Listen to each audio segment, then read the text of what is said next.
வணக்கம். நான் சுபவீர பாண்டியன். தஞ்சை பல்கலைக்கழகத்தின் முன்னாள் நாடகத்துறை பேராசிரியரான ஐயா ராமசாமி அவர்கள் பாதல் சர்க்கார் பற்றிய அரிய நூல்களை தமிழில் தந்திருக்கிறார். பாதல் சர்க்கார் கொல்கத்தாவில் 1925ஆம் ஆண்டு பிறந்தவர். அவர்கள் மொழியில் பாதல் என்றால் மழை என்று பொருளாம்.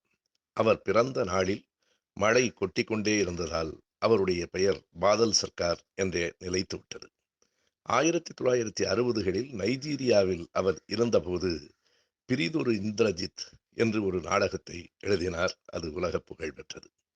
பிறகு 1992இல் கொல்கத்தாவிலே இருக்கிற ஜாத்வாபூர் பல்கலைக்கழகத்திலே அவர் ஒப்பியல் இலக்கியம் படிக்கும்போது அவருடைய பாடத்திட்டத்தில் ஒரு நூல் இருந்தது. அது வேறொன்றும் இல்லை, அவரே எழுதிய பிரிதொரு இந்திரஜித் என்னும் நூல்தான். தன் நூலையே தனக்கு பாடமாக பெற்றுக்கொண்டவர் பாதல் சர்க்கார் என்பார் பேராசிரியர் ராமசாமி.